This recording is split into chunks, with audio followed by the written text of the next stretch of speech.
Good evening students.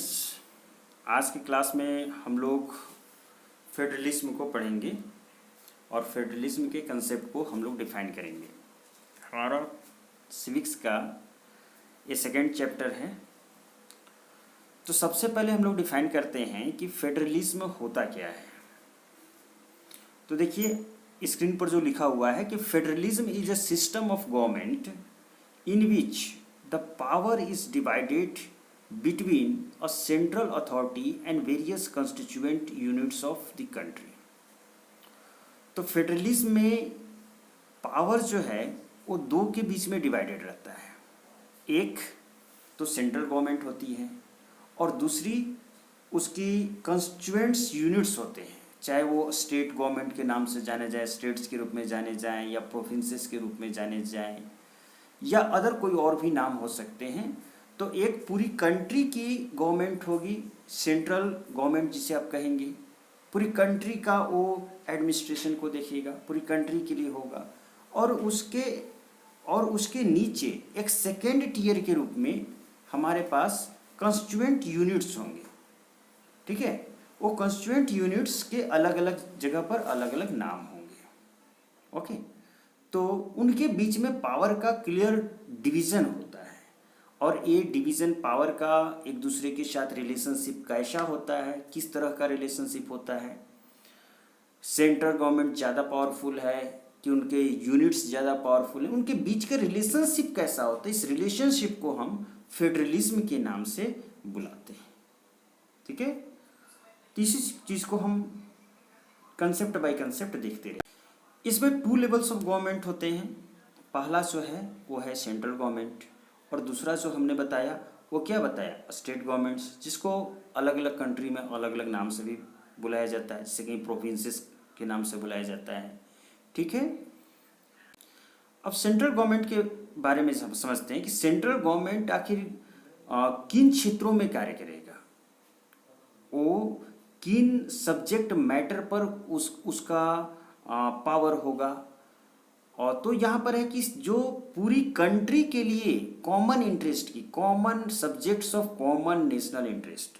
तो subjects of common national interest का मतलब है कि पूरी कंट्री के लिए जो कॉमन चीज़ें हैं, सभी पूरी कंट्री को रूल करने के लिए, जैसे कि आप समझ लो डिफेंस। तो डिफेंस जो मैटर है तो क्या किसी स्टेट का होगा, हमारे बिहार का होगा, झारखंड का होगा, केरल का होगा। केरल की रिस्पॉन्सिबिलिटी है कंट्री की सुरक्षा करना, नहीं। तो नेशनल इंटरेस्ट की बातें हैं, हमारा डिफेंस, हमारा सुरक्षा, कंट्री की सुरक्षा, फॉरेन अफेयर्स की बात होगी, तो वो एक अलग मैटर है ना, नेशनल इंटरेस्ट की बात है। तो कॉमन नेशनल इंटरेस्ट वाले जो मैटर्स होंगे वो सारे पर पावर किसका रहेगा, सेंट्रल गवर्नमेंट का। लेकिन अब स्टेट गवर्नमेंट की ज़रूरत हमें कहाँ है। तो अब डे टू डे जो एक्टिविटीज़ हैं, सपोज कीजिए कि लॉ एंड ऑर्डर का सिचुएशन है ना, तो ये डे टू डे एक्टिविटीज़ है। अब सपोज कीजिए कभी लॉकडाउन का टाइम चल रहा है, तो लॉकडाउन में हर एक स्टेट की अपनी अपनी ज़रूरतें हैं, ये लोकल मैटर है। और इस लोकल मैटर के लिए ज़्यादा बेहतर है कि स्टेट गवर्नमेंट डिसाइड करें कि कब हमें किस से किस डेट को लॉकडाउन का पीरियड रखना है, कब नहीं रखना है। तो डे टू डे एक्टिविटीज जो भी चीज़ें होंगी वो सारे सब्जेक्ट्स जो होंगे स्टेट गवर्नमेंट्स के होंगे। अब सपोज कीजिए कि हमारा एग्रीकल्चर है, तो ये ज़्यादा कंसर्न करता है कि हर एक स्टेट के सॉइल कंडीशंस अलग हैं, हर एक स्टेट का जो प्रेसिपिटेशन कंडीशन अलग है, तो वो अपने कंडीशंस के अनुसार अपने किसानों के लिए क्या डिसीजन लेता है वो उस पर ज़्यादा डिपेंड करता है। ठीक है, बातें आपको समझ में आ रही हैं। अब हम देखते हैं कि both this tier of government enjoy their power independent of the other. ये जो दोनों टियर ऑफ गवर्नमेंट हो गए, एक हो गया आपका सेंट्रल गवर्नमेंट और दूसरा जो है हम आपका स्टेट गवर्नमेंट हुआ, ये जिसे प्रोविंसेस के हैं। तो उन दोनों के पावर जो होते हैं वो सेपरेट होते हैं।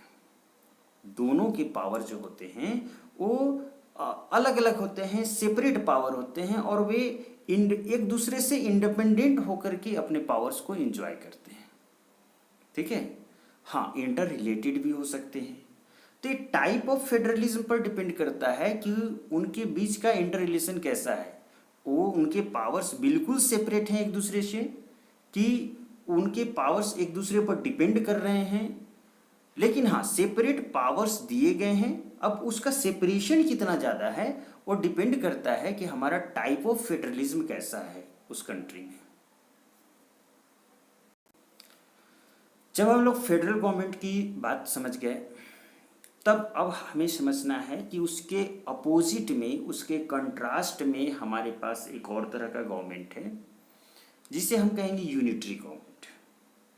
तो यूनिटरी गवर्नमेंट बच्चों, यूनिटरी गवर्नमेंट में क्या होता है कि मैं आपको मार्क करके बताना चाहूँगा। यूनिटरी गवर्नमेंट में हमारे पास क्या होता है कि देयर इज मार्क नहीं हो पा रहा, सॉरी,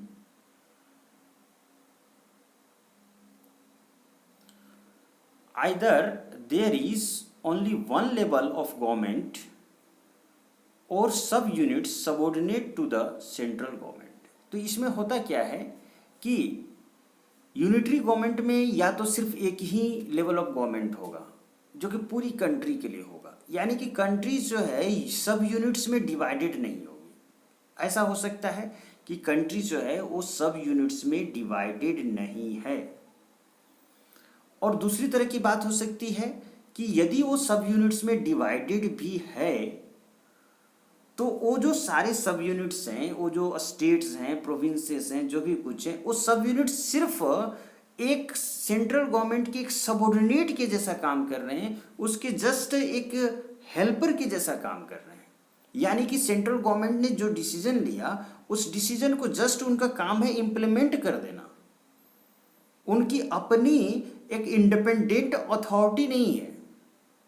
तो ऐसे केस में हमारा जो गवर्नमेंट का सिस्टम होता है उसे कहेंगे यूनिटरी गवर्नमेंट। और इस तरह का गवर्नमेंट जो है वो फेडरल गवर्नमेंट से सेपरेटेड होता है, फेडरल गवर्नमेंट से अलग होता है।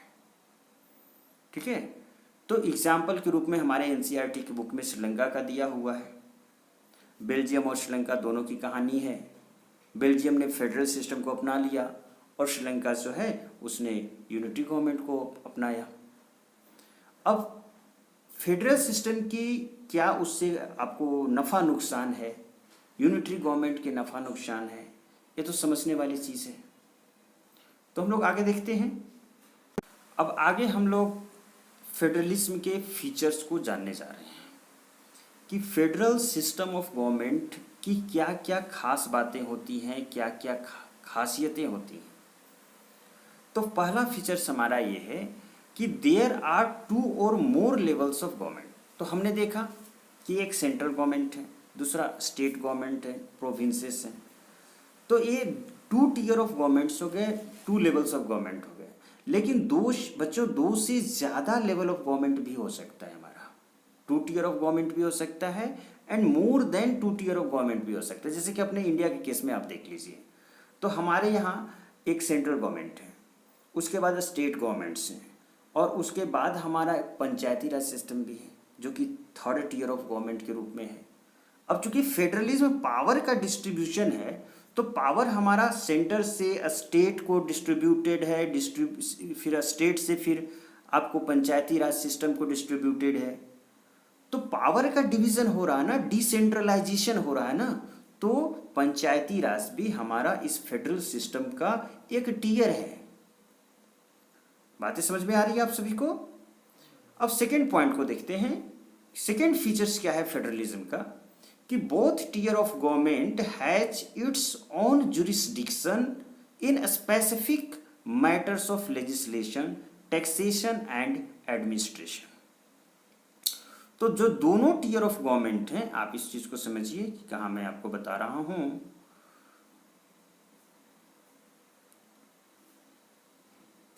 ये जो सेकेंड वाला पॉइंट है, इस सेकेंड वाले पॉइंट को आप समझिए कि both tier of government has its own jurisdiction.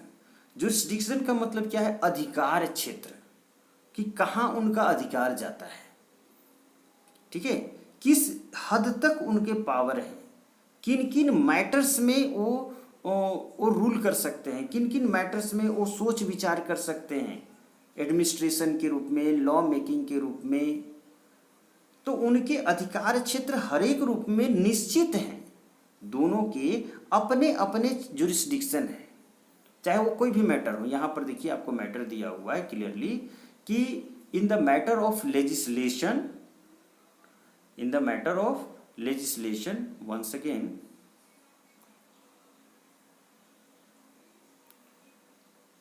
a specific matter in the matter of legislation, taxation and administration। Pen थोड़ा वर्क नहीं कर पाता है, उसके लिए सॉरी, टेल की वजह से सही से वर्क नहीं करता है, लेकिन हम लोग समझने की कोशिश करते हैं कि ये जुरिस्डिक्शन सेपरेटेड है, अधिकार क्षेत्र सेपरेटेड है दोनों टीयर ऑफ गवर्नमेंट के। तो किन किन मैटर्स में उनके अधिकार क्षेत्र सेपरेटेड हैं उस बात को हम लोग समझते हैं। तो लेजिस्लेशन के मैटर में अधिकार क्षेत्र सेपरेटेड है। ये लेजिस्लेशन क्या है बच्चों? तो लेजिस्लेशन को समझने की कोशिश करो कि लेजिस्लेशन का मतलब है कि लॉ मेकिंग जो प्रोसेस होता है, दैट इज लेजिस्लेशन, लॉ बनाने का जो प्रोसेस है। तो लॉ मेकिंग प्रोसेस यानी कि लॉ को बनाना, ये किसका काम है? यदि आप स्टेट गवर्नमेंट की बात करें, मतलब जो हम लोग रिप्रेजेंटेटिव चुन करके भेजते हैं वो हमारे स्टेट में भी होते हैं, ठीक है, स्टेट असेंबली होती है। या सेंट्रल गवर्नमेंट की बात करें तो हमारे सेंट्रल गवर्नमेंट में लोकसभा है, राज्यसभा है। आपको मैं एग्जांपल के तौर पर बता रहा हूँ, हर एक कंट्री में अलग अलग होता है लॉ मेकिंग जो बॉडी होती है। तो ये लेजिस्लेशन यानी कि लॉ मेकिंग का काम, इस रूप में उनके पावर निश्चित है कि किन किन मैटर्स पर हमारा जो पूरी कंट्री का गवर्नमेंट है, एक सेंट्रल गवर्नमेंट, वो लॉ मेकिंग करेगा। कौन कौन से मैटर्स होते हैं जिस पर कि हमारा स्टेट गवर्नमेंट लॉ मेकिंग करेगा। तो ये सारे क्लियरली डिफाइंड हैं हमारे कॉन्स्टिट्यूशन में। टैक्सेशन के मैटर्स में भी उनके पावर, उनके जुरिस्डिक्शन जो है वो निश्चित है। टैक्सेशन का मतलब क्या है? टैक्स लगाने की क्षमता, क्योंकि देखिए रेवेन्यू सोर्सेस तो टैक्सेशन के जरिए आते हैं। अभी काफ़ी इंपॉर्टेंट सब्जेक्ट हो जाता है टैक्सेशन।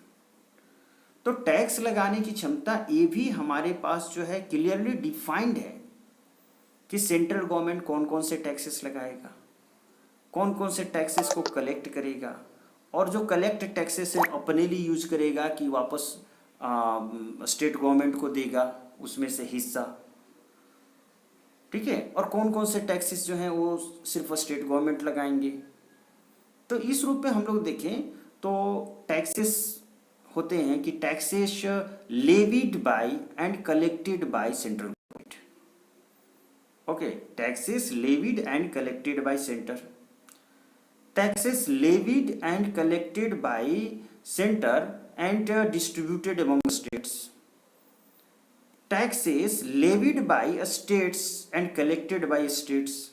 तो ये इस तरह की हमारे पास टैक्सेस का डिवीजन है कि टैक्सेशन का प्रोसेस का। अब एडमिनिस्ट्रेशन का मतलब है एग्जीक्यूटिव का जो पावर होता है वो क्लियरली डिफाइंड है कि किन किन मैटर्स में हमारा सेंट्रल गवर्नमेंट का रोल होगा, ठीक है। अब कहीं पर चोरी चमारी होता है तो चोरी चमारी के लिए आर्मी नहीं ना आएगा, आप बात समझ रहे हो ना। तो वो एडमिनिस्ट्रेशन जो लॉ एंड ऑर्डर का है वो स्टेट गवर्नमेंट की चीज़ें हैं। आखिर एक ही सिटीजन को एडमिनिस्टर करना है तो किन किन मैटर्स पर सेंट्रल गवर्नमेंट एडमिनिस्टर करेगा और किन किन मैटर पर हमारा स्टेट गवर्नमेंट हमको एडमिनिस्टर करेगा। हम सेम हैं, हम ही को एक सेम सिटीजन को सेंट्रल गवर्नमेंट को भी एडमिनिस्टर करना है और स्टेट गवर्नमेंट को भी, लेकिन दोनों के जो एडमिनिस्ट्रेशन के पावर हैं वो सेपरेट होनी चाहिए। बातें आपको समझ में आ रही हैं? अब तीसरे फेडरलिज्म के तीसरे फीचर्स को हम लोग समझने की कोशिश करते हैं। Existence and authority of each tier of government is constitutionally guaranteed. यहाँ कुछ लिखा गया कंटिन्यूली गारंटेड, बट आप इसको समझो कॉन्स्टिट्यूशनली गारंटेड, यानी कि ये दो टियर ऑफ गवर्नमेंट होते हैं। यदि दो टियर है किसी कंट्री में तो ये संविधान में, कॉन्स्टिट्यूशन में ये प्रोविजन दिया गया है इनका एग्जिस्टेंस का, और इनकी अथॉरिटी, इनकी पावर, इनका जुरिस्डिक्शन ये भी कॉन्स्टिट्यूशन में क्लियरली डिफाइन किया गया है। हमारे कॉन्स्टिट्यूशन में ही है सेंट्रल जो हमारे पास यूनियन लिस्ट हैं, ठीक है, इसके बाद हमारे स्टेट लिस्ट हैं, इसके बाद कॉन्क्रुवेंट लिस्ट हैं, ये सारे सब्जेक्ट मैटर्स क्लियरली डिफाइन किए गए हैं। ओके, ये कॉन्स्टिट्यूशन के द्वारा गारंटेड है, इनके एग्जिस्टेंस और साथ से इनका पावर, जुरिस्डिक्शन, अथॉरिटी।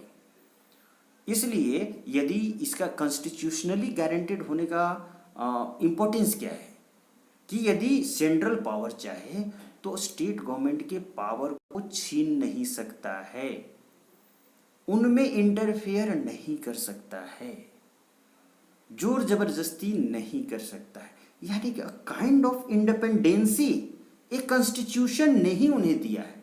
वो कॉन्स्टिट्यूशन उस चीज़ को बनाए रख रहा, और ये जरूरी है एक फेडरल सिस्टम को के स्पिरिट को, आत्मा को बनाए रखने के लिए। अदरवाइज क्या होगा कि फेडरल सिस्टम के चांस हैं कि वो कोलैप्स कर सकता है, कभी भी कन्वर्ट हो सकता है यूनिटरी गवर्नमेंट, यदि कॉन्स्टिट्यूशन से उसको गारंटी नहीं दिया जाए तो। बातें आपको समझ में आ रही है? अब आगे के फीचर्स को देखते हैं।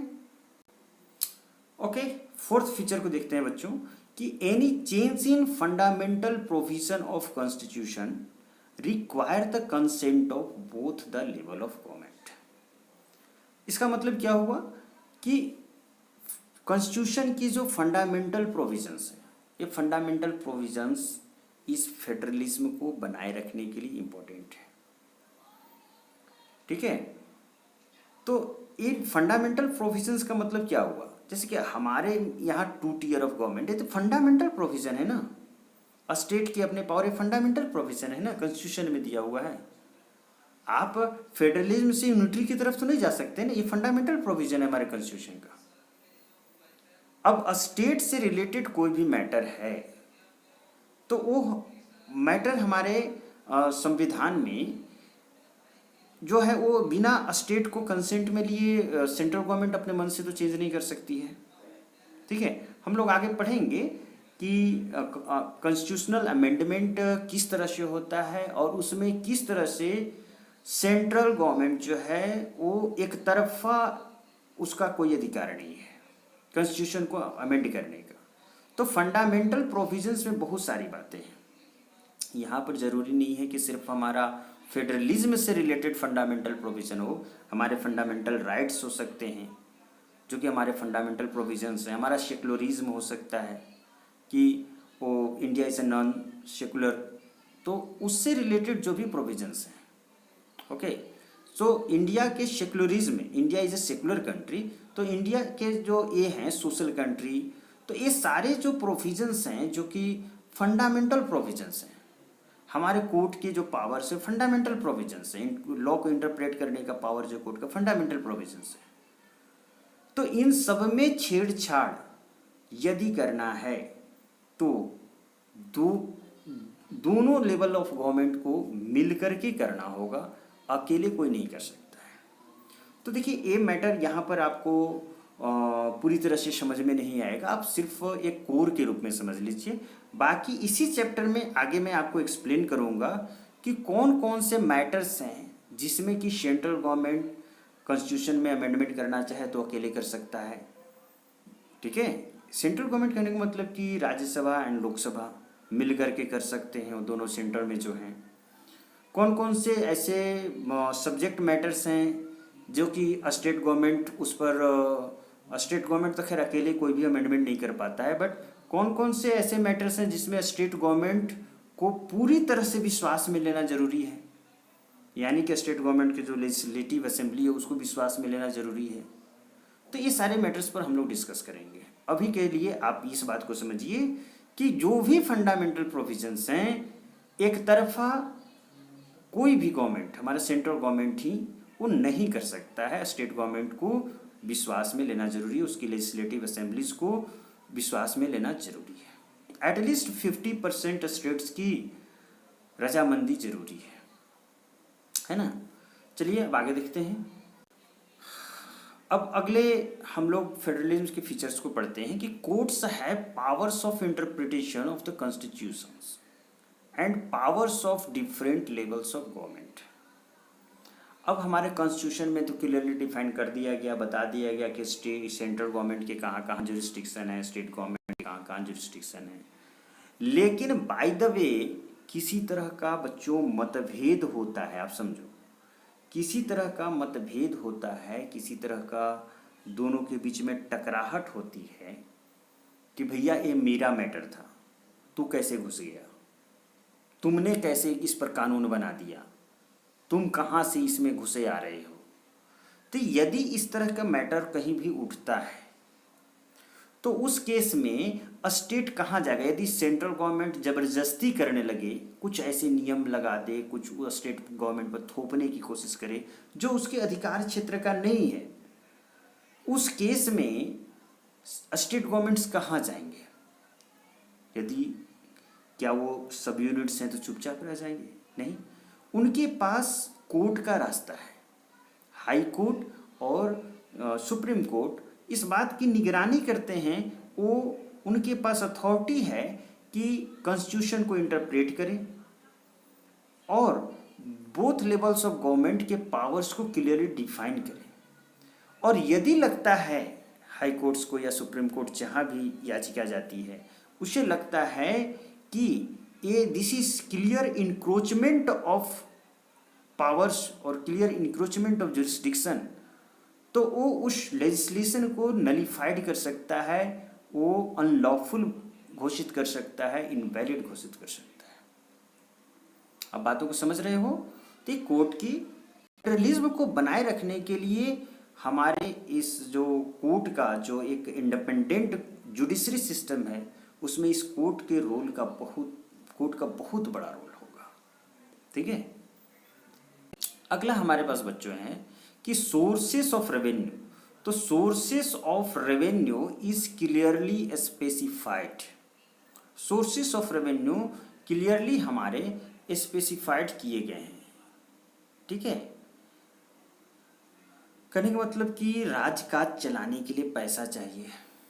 अब वो पैसा स्टेट्स कहाँ कहाँ से लाते हैं, सेंट्रल गवर्नमेंट कहाँ कहाँ से लाते हैं, तो मेन सोर्सेस ऑफ रेवेन्यू तो हमारा टैक्सेशन है।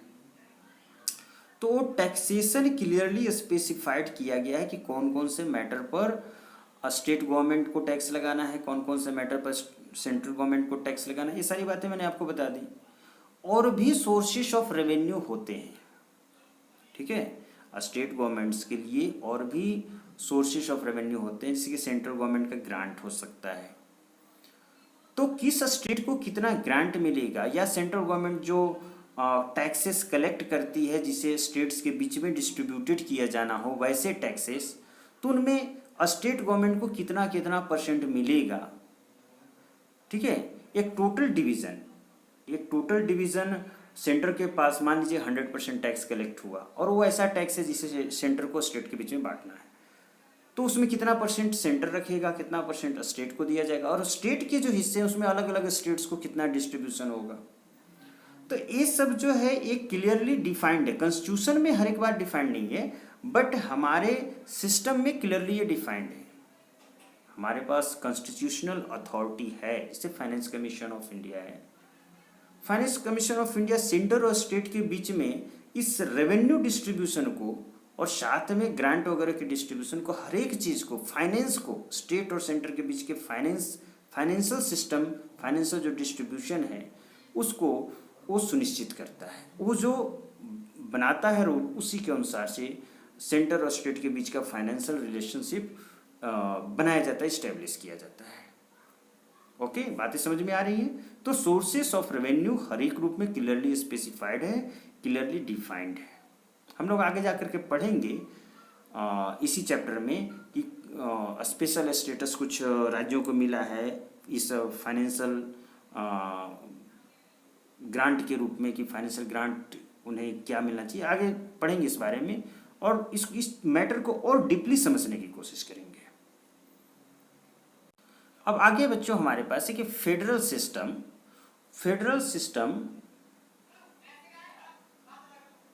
System promotes unity of country and also accommodate regional diversity. ये भी एक इम्पॉर्टेंट फीचर है हमारे इस फेडरल सिस्टम का, फेडरलिज्म का, कि फेडरलिज्म का फ़ायदा पॉइंट में बताया गया है कि फेडरल सिस्टम पूरी कंट्री को एक बनाकर रखने के लिए जरूरी है। कहने का मतलब कि है कि उसमें एक सेंट्रल अथॉरिटी, उस सेंट्रल अथॉरिटी का होना जरूरी है और वो सेंट्रल अथॉरिटी पूरी कंट्री को रूल करता है। जो लॉ बनाता है पूरी कंट्री पर लगता है, सारे स्टेट्स पर लगते हैं। तो पूरी कंट्री को एक करके रखने के लिए, उस कंट्री की यूनिटी को प्रमोट करने के लिए फेडरल सिस्टम यहाँ पर हेल्पफुल है। दूसरे जो हमारे यूनिट्स हैं, स्टेट्स हैं, तो स्टेट्स क्या है, तो रीजनल डाइवर्सिटी को रिप्रेजेंट कर रहे हैं। तो चूंकि उनके पास भी पावर है, उनके पास भी इंडिपेंडेंसी है, तो वो रीजनल डाइवर्सिटी को क्लियरली वो रिप्रेजेंट कर सकेंगे। उसके अनुसार वहाँ के लोग लाइफ स्टाइल जी सकेंगे, अपने अपने कल्चर, सिविलाइजेशन, अपने अपने क्षेत्र की लैंग्वेज को प्रमोट, अपने अपने क्षेत्र की सारी ज़रूरतों को वो फुलफिल कर पाएंगे। यानी कि अच्छी तरह से एक रीजनल डाइवर्सिटी को अच्छी तरह से एकोमोडेट किया जा सकता है एक बड़ी कंट्री में। ओके, तो एक तरफ कंट्री की यूनिटी को प्रमोट करता है फेडरल सिस्टम और दूसरी तरफ ये एकोमोडेट करता है रीजनल डाइवर्सिटी को। अब बच्चों समझिए कि ये जो फेडरेशन होते हैं ये दो तरह के होते हैं। पहला जो है वो होता है कमिंग टुगेदर फेडरेशंस और दूसरा जो होता है बच्चों वो होता है हमारा होल्डिंग टुगेदर फेडरेशन। तो कमिंग टुगेदर फेडरेशन क्या है और होल्डिंग टुगेदर फेडरेशन क्या है, ठीक है, इन दोनों को हम लोग समझने की कोशिश करते हैं। देखिए कमिंग टुगेदर फेडरेशन में क्या होता है कि एक कंट्री को बनाने के लिए डिफरेंट यूनिट्स एक साथ आते हैं। वो पहले से डिफरेंट यूनिट्स हैं, अब वे डिफरेंट यूनिट्स की कुछ ज़रूरतें हैं कि हमें साथ रहने की ज़रूरत है ताकि हमारा कॉमन इंटरेस्ट ज़्यादा फुलफिल होगा, हम एक अच्छे से एग्जिस्ट कर पाएंगे, हम अपने आप को बेहतर सिक्योरिटी प्रोवाइड कर पाएंगे और मार्केट के रूप में भी एक बेहतर रूप में ग्रो कर पाएंगे। तो बहुत सारे रीजंस हो सकते हैं कि डिफरेंट यूनिट्स एक डिजायर प्रकट करें, एक इच्छा प्रकट करें कि हम लोगों को मिलना है और मिल करके एक कंट्री बनानी है। तो इस चीज़ को बोलते हैं कमिंग टुगेदर फेडरेशन। और ये हमारा कहाँ है बच्चों, तो ये हमारा यूएसए इसका एग्जाम्पल है। ठीक है, और भी एग्जाम्पल्स हमारे दिए हुए हैं एनसीईआरटी में। यूएसए मैं एक एग्जाम्पल आपको दे रहा हूँ, यूएसए इसका एग्जाम्पल है। तो इसमें क्या होता है कि जो कॉन्स्टिट्यूएंट यूनिट्स हैं, जो स्टेट्स हैं, उनकी इंडिपेंडेंसी बेहतर रूप में बनी रहती है, वो ज़्यादा रूप में उनकी इंडिपेंडेंसी बनी रहती है ना।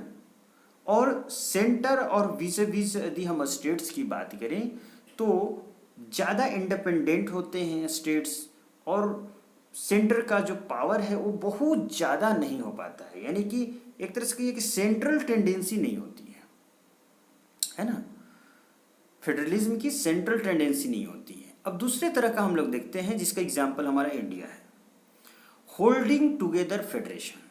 तो इस होल्डिंग टुगेदर फेडरेशन में क्या होता है बच्चों कि दो कंट्रीज, वे कुछ कोई एक कंट्री है, जैसे इंडिया जब आज़ाद हुआ 1947 में, ठीक है, तो एक कंट्री को अपने सुविधा के लिए डिफरेंट यूनिट्स में हमने डिवाइड कर दिया।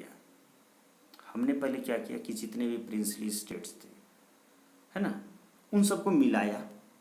पहले से हमारे पास जो इंग्लिश रूल्ड स्टेट्स थे वो तो हमारे थे ही, उसके बाद प्रिंसली स्टेट्स को मिलाया, उसके बाद हमने रीडिवीज़न किया, उसको बांटा अपने अनुसार, है ना, डिफरेंट स्टेट्स में बांटते गए, है ना। इसमें लैंग्वेज भी एक आधार रहा बांटने का उन स्टेट्स को। तो हम डिफरेंट यूनिट्स में एक कंट्री बटा। यहाँ पर ये हुआ कि इंडिया की यूनियन है, यूनियन ऑफ स्टेट्स है, और ये स्टेट्स जो है, ये जो कंट्री है, यूनियन है, वो डिफरेंट स्टेट्स में डिवाइड किया गया। क्यों डिवाइड किया गया? ताकि एडमिनिस्ट्रेशन में सुविधा हो, ताकि उनकी रीजनल डाइवर्सिटी को मेंटेन रखा जा सके, ताकि उनकी अपनी एक आइडेंटिटी हो, ताकि इतने बड़े कंट्री को रूल करना आसान हो। तो बहुत सारे रीजंस हैं। तो ये जो सेकेंड टाइप का हमारा है होल्डिंग टुगेदर ऑफ फेडरेशन, जिसका एग्जाम्पल इंडिया है, इसमें स्टेट्स को काफ़ी इंडिपेंडेंसी मिलती है।